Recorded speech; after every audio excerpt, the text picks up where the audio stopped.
Now at 6:30, an anti-discrimination amendment is facing new challenges at the state level. Plus, these tariffs are a tax on American importers and American families. President Donald Trump announces steep tariffs amid his growing feud with Brazil, leaving American exporters on shaky ground. And Kerr County officials face growing calls for answers over the delays in response times after devastating floods. There were failures at every level of government, and no one wants to be held accountable for it. This as the search for survivors continues, with more than 160 people still missing. Newswatch starts right now.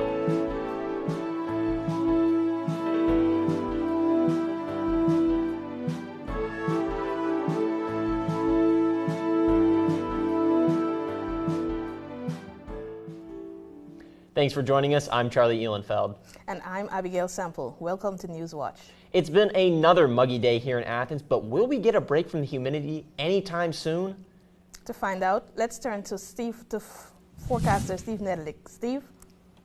Now guys, we can't get greedy here. We got a break from the rain today, so we can just take it one at a time. We got a break from the rain, but we're not going to get a break from the humidity as we're still sitting at 55%, so that's pretty muggy. Right now we're sitting at 87. And it's not too uniform across the board. We're seeing highs in the mid to upper 80s in Columbus, but we have 70s down in Charleston, so a little bit of a mixed bag there. And then we do actually have some rain in certain spots. Up north in Columbus, they actually had some flash flood warnings around there earlier just because some of those storms dropped a little bit of rain on them.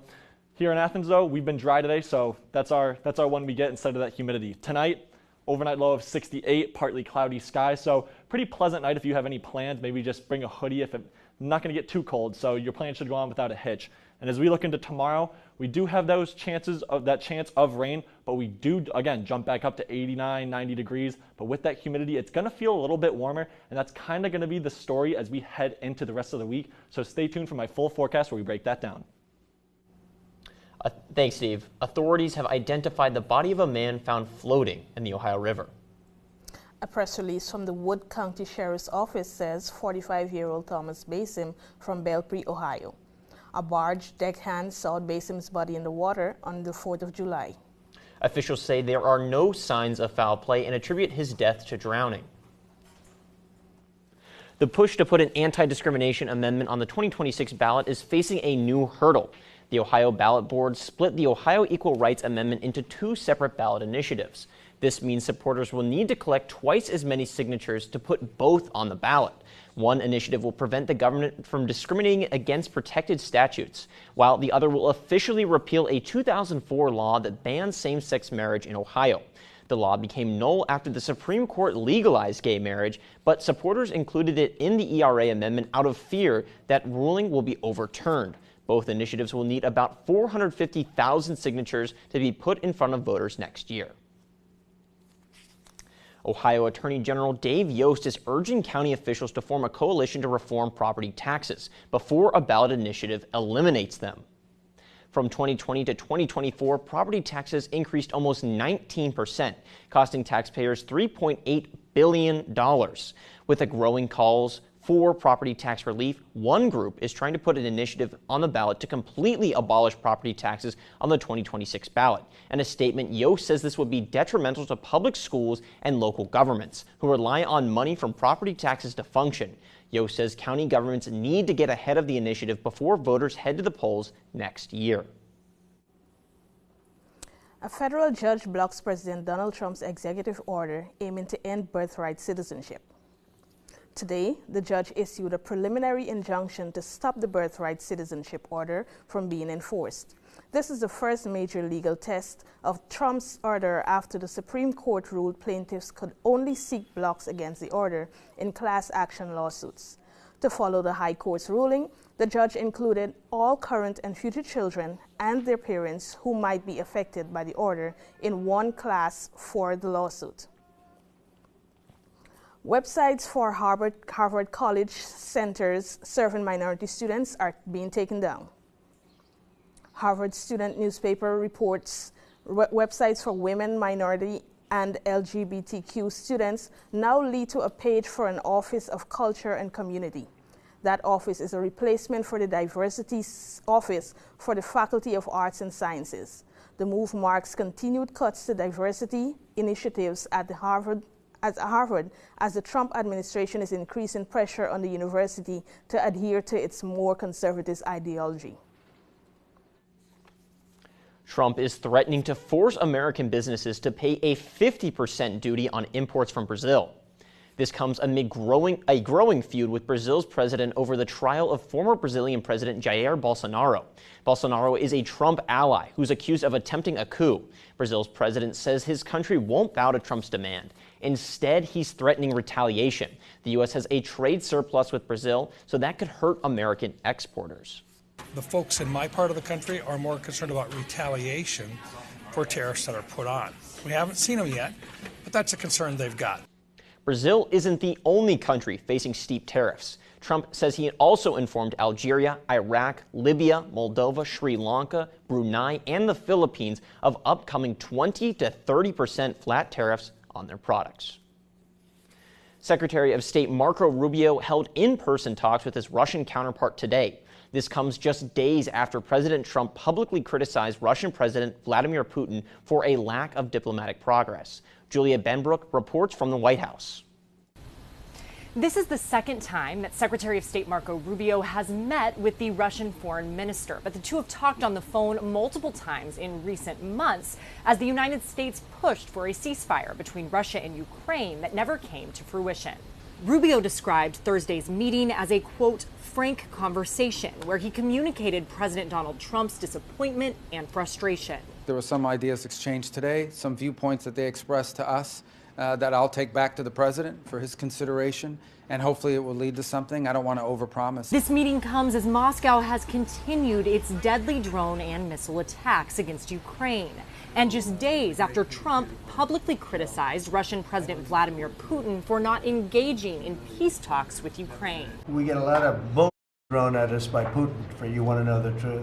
He's very nice all the time, but it turns out to be meaningless. Multiple times this week, Trump reiterated that Ukraine needs defensive weapons after a halt in the weapons flow to the country directed by the Pentagon set off confusion about continued U.S. military support for Ukraine. Sources familiar with the matter say that Secretary of Defense Pete Hegseth did not inform the White House before he authorized that pause, setting off a scramble inside the administration to understand why the halt was implemented and to explain it to Congress and the Ukrainian government. At the White House, I'm Julia Benbrook. President Trump's approval rating with Americans drops just after signing his major reconciliation bill. Several different polls report this approval rating between 42 and 49%. Gallup polling shows Trump's approval rating at the 6-month mark in both of his terms in 38% and 40% respectively. Those numbers are lower than any other modern president at the same time in their terms. Gallup says the average approval rating since the 60s is 52%. The death toll rises to at least 120 in Texas after devastating flash flooding over the 4th of July weekend. 96 of those deaths were in Kerr County alone and include 36 children. Maribel Gonzalez is in Kerrville, where today's daily emergency management briefing looked decidedly different than previous ones. Thank you very much. A notably shorter news conference today in Kerr County, Texas. The only speaker, Kerrville Police Sergeant Jack Lamb, giving only a brief update on the dead, the missing, and the ongoing search and recovery efforts. It is a methodical search which ensures that every area in an area to be searched is covered and searched and that no stone is left unturned. Unlike previous daily briefings, a number of county officials did not attend as questions and concerns swirl around delayed or non-existent emergency alerts ahead of last week's catastrophic flash flooding. Did the inability of police radios to communicate directly with county radios hamper rescue or recovery efforts as those waters rose? I don't have any information to that point. And when asked what changes have been made ahead of the next heavy rain, I think that's an important question, and that's something that we're going to be looking at. Kerr County Sheriff wasn't at the podium this morning, but said Wednesday a response timeline will come. I want that answer, and we're going to get that answer. In answer, some flood survivors say they already know. And I didn't have any alerts until the water was already like inside the house. There was no advance warning. Texas's governor says state lawmakers will hold a special legislative session later this month to discuss flood warning systems, emergency communications, and a victims relief fund. In Kerrville, Texas, I'm Maribel Gonzalez reporting. Coming up, President Trump promised no tax tips in his big, beautiful bill, but experts say it could take a while for workers to feel the effect. What the new guidelines mean for your next tax return. And flyers can look forward to less stress during security screenings at a airport. The latest on the new TSA guidelines. After a rainy start to the week, the sun has returned. Find out what your weekend looks like next.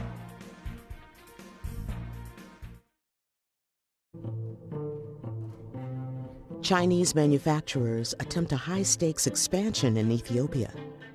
The country needs more jobs. We create almost 20,000 job opportunities. 3 women bet on the promise of industry.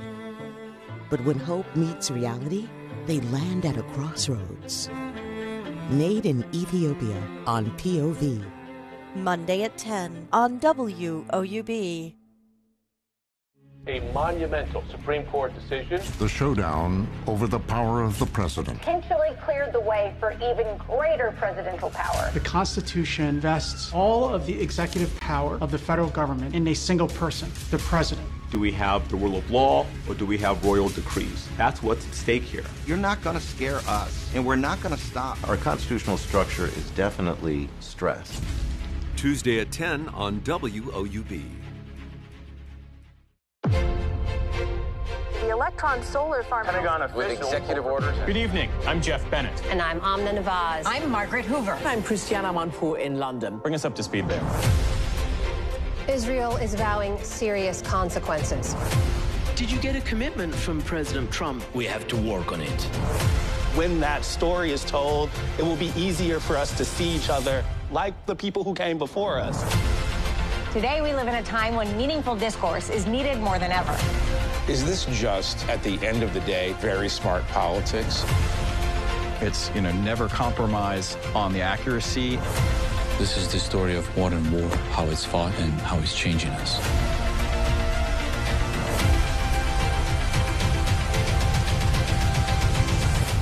If this is the way we're going to start breaking the ice, then let's do it.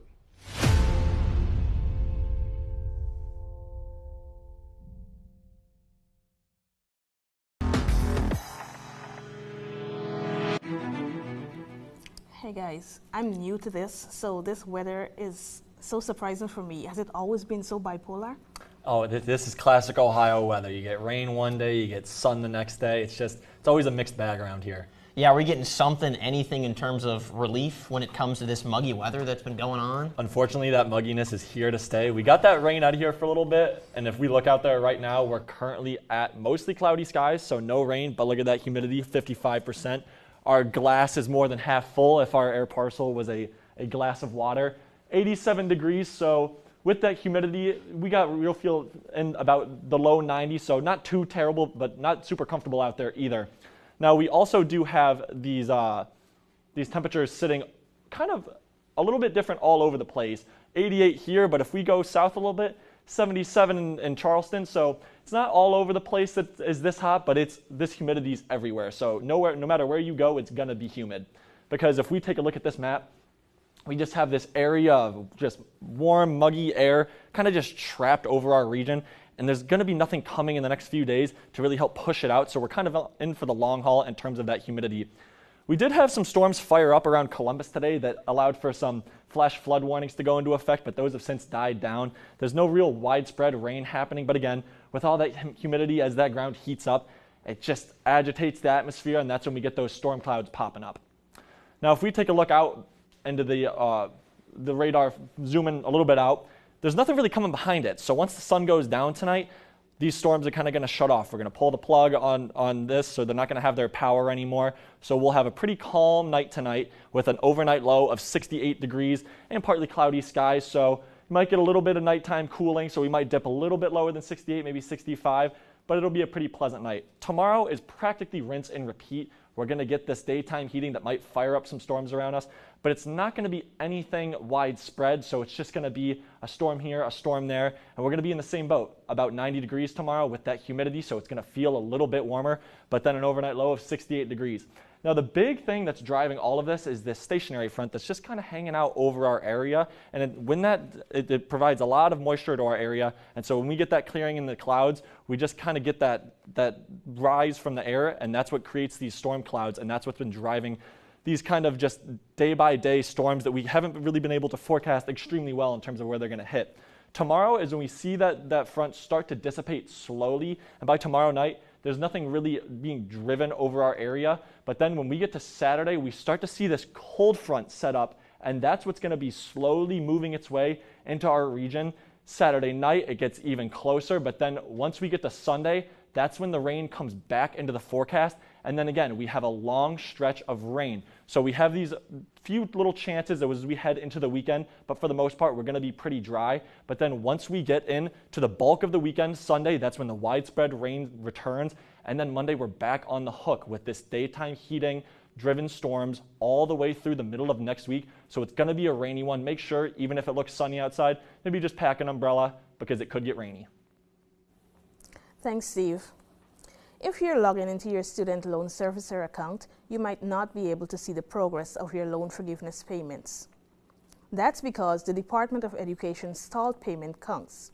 One of the largest student loan servicers is temporarily removing the ability to track loan forgiveness payment counts for income-driven plans. Some experts say this could cause confusion. The temporary pause comes as a lawsuit over former President Joe Biden's student loan repayment plan continues.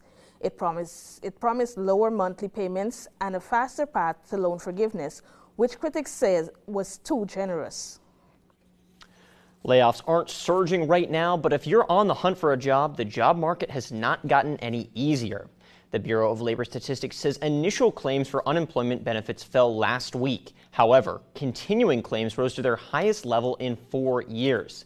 That means fewer layoffs, but more people are staying unemployed longer.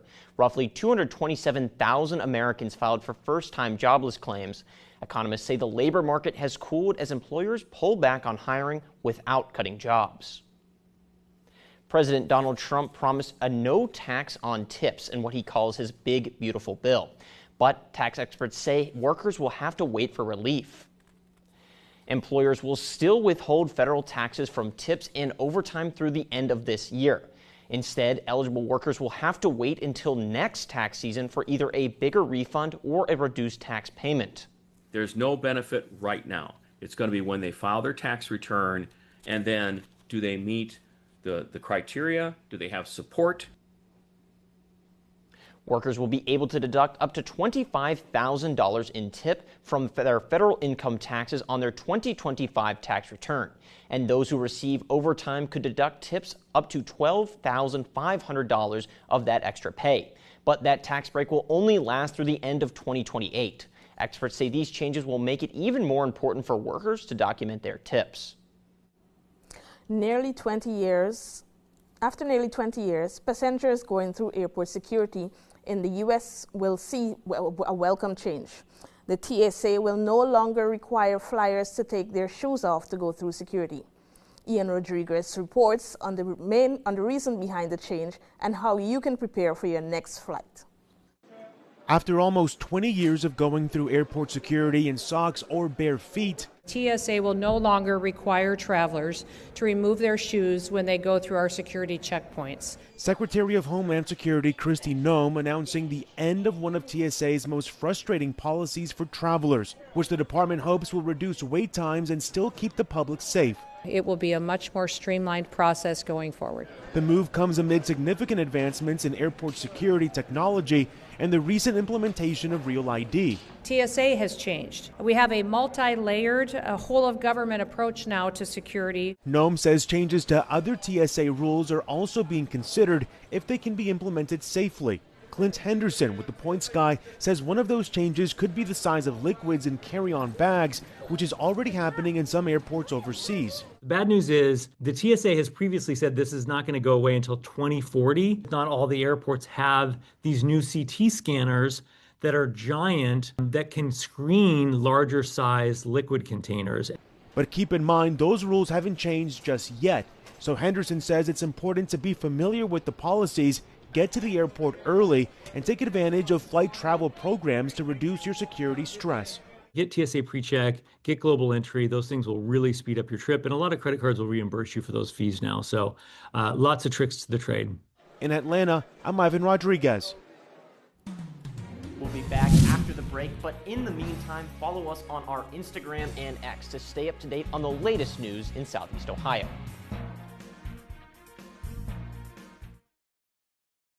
Welcome to the age. Our honeybees have become indispensable. Yet the honeybee is just one species. Most bees are definitely not like honeybees. And today, we're putting them, and maybe ourselves, in danger. If bees are not thriving, that's a direct reflection of what our health will be. This is the human footprint of bees.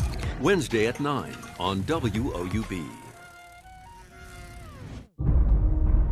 Whoever takes this on, it's the most monumental thing that they'll take on in their entire career.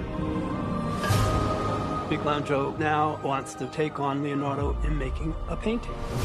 For Leonardo, he's pushing the boundaries of what art can represent. The presence of Raphael absolutely affects Michelangelo. It is one of the most amazing moments in the history of the Renaissance. Tuesday at 9 on WOUB. The British Empire, the biggest there has ever been, ruled over a fifth of the world's land surface and almost a quarter of its people. But how did a tiny island off the coast of Europe claim power over so much of the world? These questions are today more contested than perhaps ever before.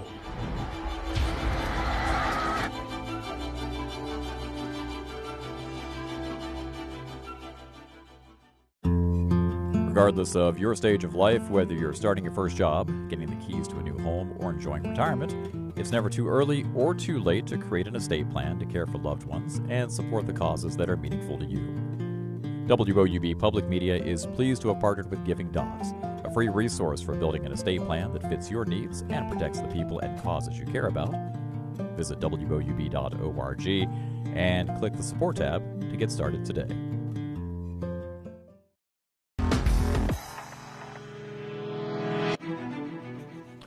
Measles cases have reached their highest levels in 25 years. The CDC says there have been nearly 1,300 cases this year. The number is well above the average number of 180 cases reported annually since the disease was declared eliminated in the U.S. in 2000. CDC officials say vaccine coverage in the U.S. has declined and more than 90% of measles cases have come from unvaccinated people or people whose vaccine status is unknown. Meanwhile, the CDC does not have a director. After committee vote yesterday, Trump's nominee has a confirmation vote in the Senate. Nearly 129 million Americans have a single chronic disease, rheumatoid arthritis. Patients struggle to find relief, but a new treatment is showing promise. Mandy Gaither caught up with a patient that is finally living with less pain after taking part in a clinical trial. About 15 years ago, Dawn Steiner went to bed like usual. I woke up the next morning out of nowhere feeling as though I had been hit by a truck. Steiner says she couldn't raise her arms, move her shoulders, brush her teeth, or shower. When the crippling pain didn't go away, she saw a doctor and was diagnosed with rheumatoid arthritis. I wouldn't wish it on my worst enemy. More than 8 medications failed to bring full relief. Each time Steiner tried a new one, she says it took several months to confirm it wasn't working. And they all have horrifying side effects. In 2023, Steiner enrolled in a clinical trial through Northwell Health in New York, researching something called vagus nerve stimulation, where patients have a computer chip implanted into their necks, says Dr. Kevin Tracy. Simply put, by driving electrical signals down the vagus nerve into the immune system, it's possible to stop inflammation, and that's what the chip does. Tracy says as many as 50% of patients like Steiner aren't getting enough relief from the medications available. The FDA, as we speak, is now considering whether or not to approve this therapy for use in the United States. Steiner says within a week of the implant being turned on, she was already feeling some relief. Now, 2 years post-surgery, Steiner says her life is the best it's been in 15 years. This has completely changed my life. For Health Minute, I'm Mandy Gaither. About 900,000 kids are living with heart conditions, putting them at risk during summer camps and sports. But experts say with the right support, children can safely enjoy these summer activities. For children with heart conditions, it is vital for a family to speak to their doctor. Experts advise to check if camps have emergency protocols in place. Some of our patients have very minor heart conditions, which shouldn't affect their participation in sports whatsoever. Some of our kids have very complex heart conditions where maybe they can still play sports, but they need some extra safety nets in place. Important safety nets at camps include CPR training and having an automatic defibrillator in place. Still ahead, Paul McCartney is bringing Abbey Road to Ohio as he invites you to come together for his U.S. tour. There's nothing more American than PBS. It's a safe place where kids learn and grow, and where grown-ups are informed, entertained, and inspired. PBS is one of America's greatest resources for 50 years, and PBS needs your help to keep going for another 50. We will have done a great service. For our future. Visit Protect My Public Media to learn more, because there's nothing more American than PBS.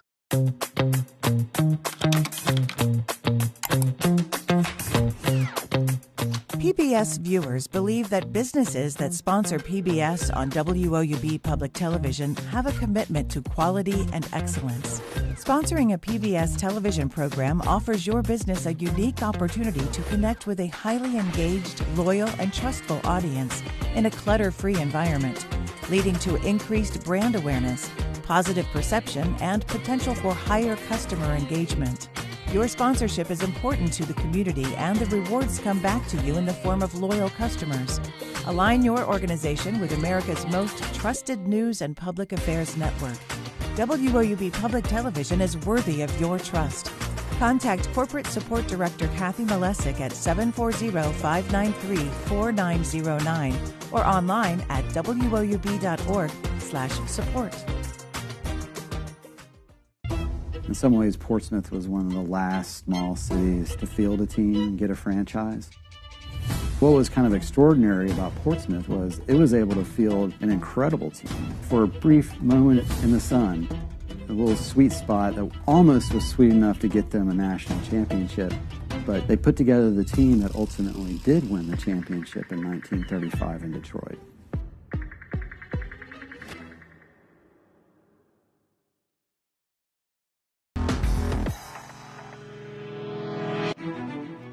Sir Paul McCartney is making his way to Columbus as a part of his 19-date North American tour. It will kick off September 19th in Palm Desert, California. This next series of concerts is considered part of his Got Back tour. Las Vegas, Atlanta, and Chicago are also on the list. The 83-year-old McCartney sold out 3 shows at New York City's Bowery Ballroom in February. Tickets go on sale Tuesday, July 15th. So what's your guys' favorite Beatles songs? I love Staying Alive. What about you? I like Eleanor Rigby. I gotta say, it's one of my favorites. I love me the Yellow Submarine, and I know tonight, if you really want to listen to some Beatles and go for a walk, it'll be a perfect night to do so, as we'll have an overnight low of 68 degrees and no rain tonight, partly cloudy skies. And we're gonna stay that way. We have those chances of showers Friday and Saturday, but then the widespread rain returns on Sunday as we battle the rain all throughout next week. Well, that's it for us here in Newswatch. For Steve Nedlick, I'm Charlie Ehlenfeld. And I'm Abigail Semple. Stay tuned for the PBS NewsHour coming up next. Have a great night.